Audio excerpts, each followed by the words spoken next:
In the year 1789, in the waning breath of autumn, when the frost crawled down from the Bavarian highlands, and the earth began to stiffen beneath a thin veil of ice, the monastery of St. Walpurga stood like an ancient sentinel upon a lonely hill, its gray stone walls blackened in places by centuries of rain and wind, its high, narrow windows glinting dully in the pale light of dawn, its belfry leaning ever so slightly toward the eastern horizon as if straining to hear something distant and unseen. From the winding road that led from the nearby village of Durenwald, the monastery looked almost abandoned, for the usual sounds of chanting brothers or ringing bells were conspicuously absent in that season, and the air, once scented faintly with bread from the kitchens and the sharp herbal tang of the infirmary garden, now carried only the raw, metallic odor of cold stone and something else, something faintly bitter, like the ashes of wood long extinguished.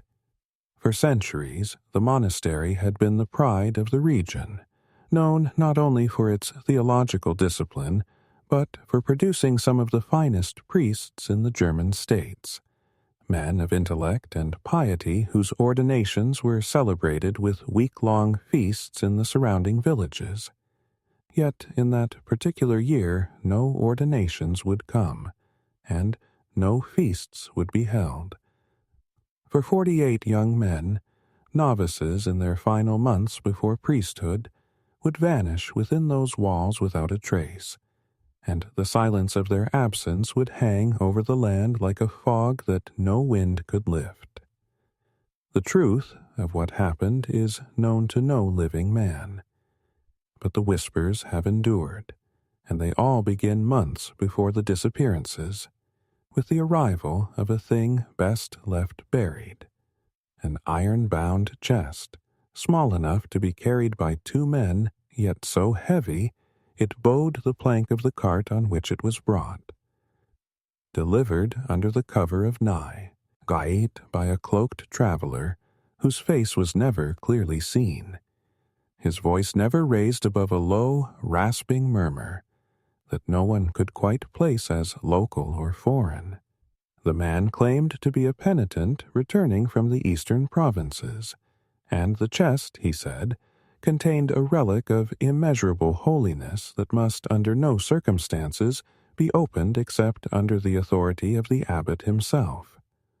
The villagers who saw it arrive from a distance, watching from the bend in the road, swore that the torches carried by the brothers that night seemed to dim as they approached the monastery gates, and that the chanting which accompanied the procession was unlike the liturgical hymns they knew, slower, more deliberate, as if each syllable was weighed in fear before it was spoken. Whatever the chest contained, it was taken immediately to the crypt beneath the chapel and locked away. And from that night forward, something in the monastery's daily rhythm began to shift, subtly at first, like the faint but steady creak of a door left slightly ajar. The novices, bright, eager young men from various provinces, each brought here by vocation or family tradition, began to change in ways that defied explanation. They were seen walking the courtyard at night without lanterns, their pale faces turned skyward, though no stars could be seen through the gathering winter clouds. They stopped speaking during meals, though their lips still moved, as if holding conversations with unseen companions. They refused bread for days, yet seemed not to weaken, drinking only from the old well in the southern corner of the courtyard, a well that had been sealed for decades after the water was deemed unfit. Though now they drew from it openly under the gaze of the senior brothers, who offered no rebuke. Then came the dreams, shared among them, though never discussed aloud. Each man later found to have described the aim vision in his private writings. a narrow, torchlit corridor beneath the monastery, ending in a massive door of blackened oak bound with iron, its surface carved with symbols unfamiliar to Latin or Greek, and before it a key that dripped steadily as if just pulled from deep, cold water. None could say why the dreams came or what the door concealed, but several of the novices began to wander the lower passages of the monastery in their waking hours, searching, as they said, where the air feels oldest. Their duties began to suffer, prayers cut short or mumbled as their eyes darted toward the chapel floor, as though sensing something moving below.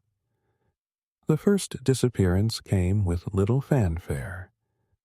Brother Matthias, a boy of 19 from Würzburg, failed to appear for lauds one morning, his bed neatly made, his robe folded over the chair, his few possessions missing from their place. The abbot announced to the brothers that Matthias had been called to serve at another house of the order, though no letter of reassignment was shown, and no messenger was seen arriving or departing. The matter was dropped as quickly as it arose, but unease had taken root, and within a week 2 more were gone, their absence marked by the same peculiar tidiness of quarters, as though each had prepared for a journey no one witnessed. Each time a novice vanished, a procession of senior brothers was seen descending into the crypt after Compline, returning much later, with faces pale and drawn, the faint scent of smoke clinging to their robes, as though they had been near a fire that burned without light. By the feast of St. Nicholas, nearly half of the novices had disappeared, and the remaining ones moved like shadows in the corridors, their eyes hollow, their speech, when it came, oddly fragmented, as though part of them were elsewhere. The villagers had begun avoiding the monastery path entirely, muttering that St. Walpurga no longer watched over that place, that something older and hungrier now held sway within its walls. Mothers forbade their children to play near the hill, and the parish priest in Durenwald began locking the church doors earlier, claiming the night air carried unfit voices. Some whispered that the 48 had been chosen for a secret ordination into a forbidden order, others that they had been offered as penance for the keeping of the relic. But the oldest men in the village told a darker tale over ale in the tavern's back corner. That the 48 had never left at all, that they were still inside, stilled somehow, not dead, but removed from the flow of time, hidden in a place where the sun could never reach, waiting for a moment known only to the abbot and the thing in the chest. And when, in the final week of Advent, the monastery bell tolled, its sound was strangely muted, as though the air itself had thickened, carrying not a call to prayer but a warning. And the brothers who remained hurried through their duties, never lingering in the halls, never looking toward the crypt, and never, under any circumstances, speaking the names of those who had gone. By the time the New Year's first frost had gripped the Bavarian hills in a glassy stillness, the monastery of St. Walpurga had grown quieter than even the most cloistered of holy houses ought to be, for the few brothers who remained moved through its corridors like men perpetually listening for something, a distant footstep, a breath in the dark, the soft shifting of stone, each one speaking in voices that scarcely rose above a whisper, as though fearful of awakening something that had not yet entirely stirred. Outside, the world was entering a year of uncertainty, with rumors from France drifting like smoke over the mountains, of unrest and revolution, yet here, behind walls that had stood since before the memory of any living soul. The only revolution was a silent one, unfolding not in the streets, but in the marrow of the monastery itself, where the disappearance, nines of 48 Oikam brothers had left a hole in the daily rhythm that no psalm could fill. Officially, the abbot maintained that they had been reassigned, his voice even, his gaze steady, his words wrapped in the language of obedience, but the truth, if truth it could be called, was written in the glances the remaining brothers gave each other at table, in the way they avoided the south wing after sunset, in the nervous flicker of their eyes toward the floor whenever the sound of the crypt's iron-banded door closing drifted faintly up the stairwell. It was in those weeks, in the heavy stillness of January, that Brother Anselm, one of the youngest of the remaining novices, began to notice things that made his heart race without knowing why. Patches of frost that formed indoors along the lower cloister walls even when no windows were open. Candles in the chapel that guttered low whenever the gospel reading turned to certain passages of the book of Revelation. The faint metallic tang in the air whenever the abbot passed by.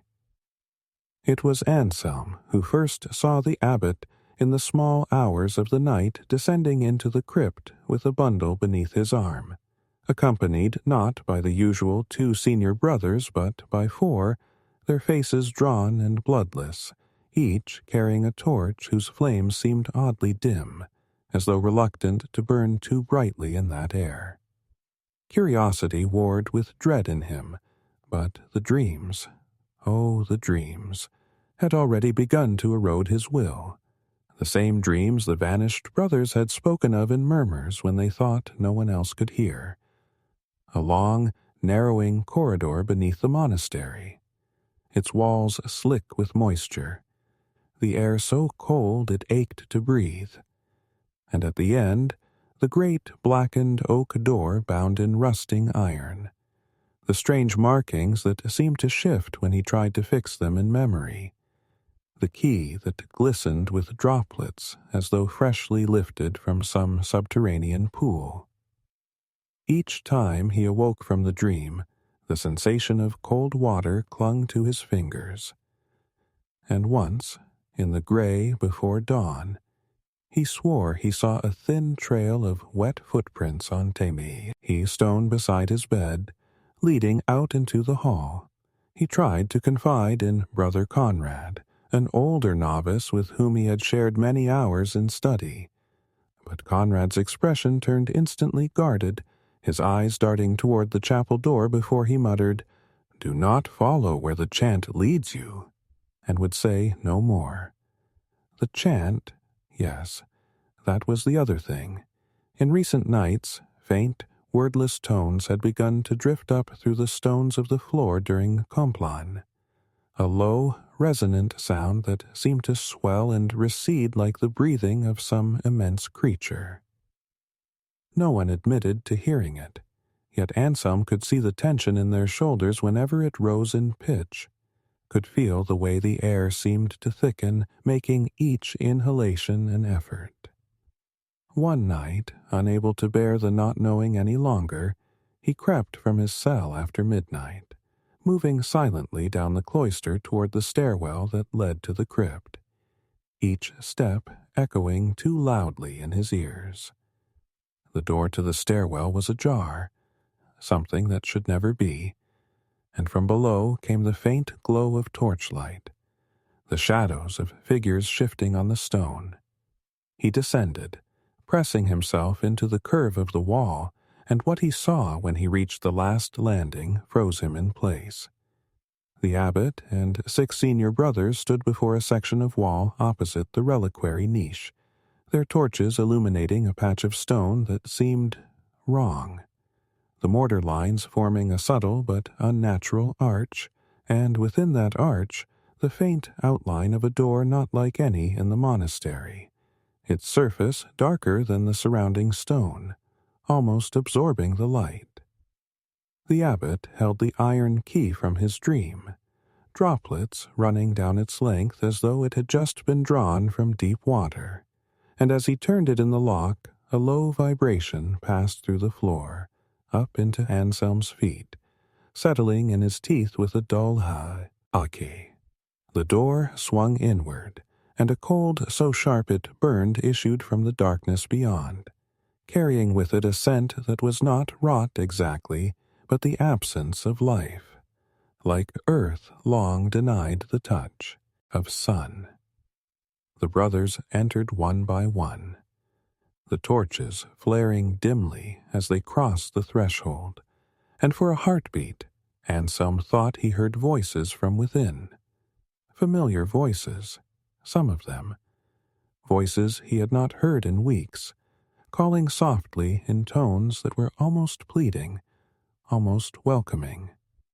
The abbot was the last to step inside, glancing once toward the shadows where Anselm hid, and for an instant their eyes met, though whether the abbot truly saw him or merely felt his presence, Anselm could not tell. Then the door closed with a sound not of wood on stone, but of something heavier, older, and the faint click of the lock echoed far too loudly in the stillness. Anselm remained frozen long after the torchlight had vanished, his breath coming in shallow gasps, his mind turning over the impossible recognition of those voices. When he finally returned to his cell, the first bells of matins were already sounding, but no one stirred from their beds, and for the first time he noticed the strange fact that no prayers had been spoken aloud in the monastery for several days. Only mouthed, the sound swallowed before it could form, as though the very air had grown hostile to the word. In the days that followed, Anselm's dreams intensified, and in them the great black door was always a little closer when he awoke, as if the dream itself were a corridor. He was moving down night by night. He began to mark the passing of time by the faint shift in the chill beneath the chapel floor, and by the strange behavior of the other novices who now avoided him entirely, their eyes glassy, their movements mechanical, as if they too were walking in a dream they could not wake from. He knew with a certainty that tightened his chest that whatever lay beyond that hidden door was bound to the fate of the 48, and that the next time the abbot descended, if Anselm did not follow, he would either vanish as they had, or wish that he had. It was on the coldest night of that bitter winter, when the wind coming down from the high passes screamed through the bare trees like a choir of the damned, that Brother Anselm finally resolved he could not live another day with the not knowing, for the dreams had ceased to be dreams and were now intruding upon his waking hours, the image of the long, wet corridor and the black door burning behind his eyes even when he blinked. The sound of unseen voices whispering his name in tones both tender and hungry, curling in his ear while he walked the cloisters. That night he had felt the floor itself shiver underfoot as the crypt door opened below, and without hesitation he left his cell, the chill of the flagstones burning through his bare feet, and descended into the undercroft. His breath slow, deliberate, determined not to let fear quicken it lest it echo too loudly in the stone passages. He found the same hidden arch in the wall, already open this time, the iron key protruding from its lock, a thin mist curling outward into the crypt as if the space beyond exhaled. The abbot and his chosen seniors had already entered, their torchlight flickering faintly in the distance down the corridor, and so Anselm followed, each step taking him deeper into an air that clung damply to his skin and carried that same impossible scent, the absence of life, as though he were walking into the hollow chest of the earth itself. The walls here were older than the monastery above, built not of the dressed stone of human masonry, but of rough, unhewn blocks glistening with moisture, carved here and there with marks that seemed at once random and deliberate, their shapes slipping away from the eye when stared at too long. The corridor narrowed until Anselm's shoulders brushed the wet stone, and then widened suddenly into a chamber so vast his torchlight G8 barely grazed its edges, the floor sloping down toward a central dais on which the iron-bound chest now stood open. Its lid was thrown back, and from within issued no light, no tangible thing, only a blackness so deep it seemed to draw the torch flames inward, making the chamber's shadows leap like startled animals. Around the dais knelt the 48 brothers who had vanished, their robes damp, their skin pale as parchment, their heads bowed, their lips moving soundlessly. The abbot stood among them, his hands raised as if in benediction, though his eyes were closed and his expression was one of rapture so pure it was almost pain. Anselm stepped closer, heart pounding, and it was then he saw that the brothers' chests did not rise and fall with breath, that their stillness was not the stillness of prayer, but of suspension, as though they had been caught in the moment before an inhale and never released. The air grew heavier the nearer he came to the chest, and the whispers in his mind, once faint, were now a chorus, overlapping voices speaking in a language he knew without ever learning, telling him that the chest was no reliquary, but a vessel, a mouth through which something vast and patient reached into this world. It had been sealed for centuries, perhaps millennia, beneath the monastery's foundations, its guardians sworn to keep it closed by the blood of those who would never be priests. For ordination was a consecration that would bar the thing within from touching them. The 48 had been chosen precisely because they were unordained, their vows incomplete, their souls still malleable. The abbot, bound by oaths older than Rome, had offered them as keepers, living seals, each one taken into the blackness, not consumed but held, their life force drawn into the keeping of the thing's slumber.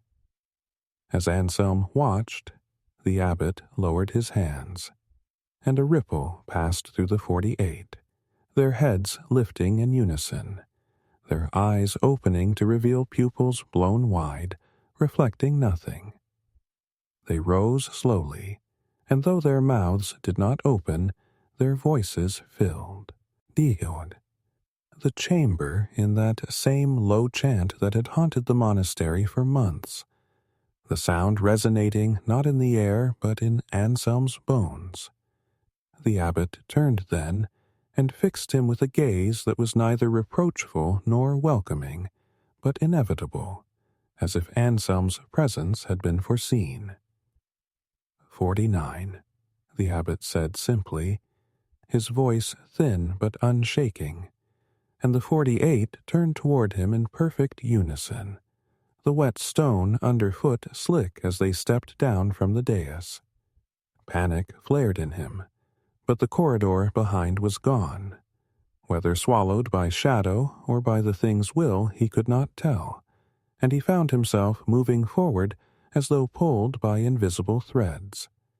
The chest's blackness seemed to swell, pressing against the edges of its wooden frame like water behind a dam, and as he drew near, the voices became a single voice, speaking his name in a tone so gentle it almost broke him, promising an end to the cold, to the hunger, to the loneliness. For a moment, he thought of resisting, of crying out, but the thought dissolved before it could take shape, replaced by the certainty that this was not an ending but a binding, that he would stand among them forever in the dark, eyes open, lips moving in endless prayer to something that was not God. The last thing he felt before the blackness took him was the cold slickness of the key in his palm, pressed there by the abbot, and the knowledge that someday, when the seal weakened and the thing stirred again, it would be his hand that turned it in the lock.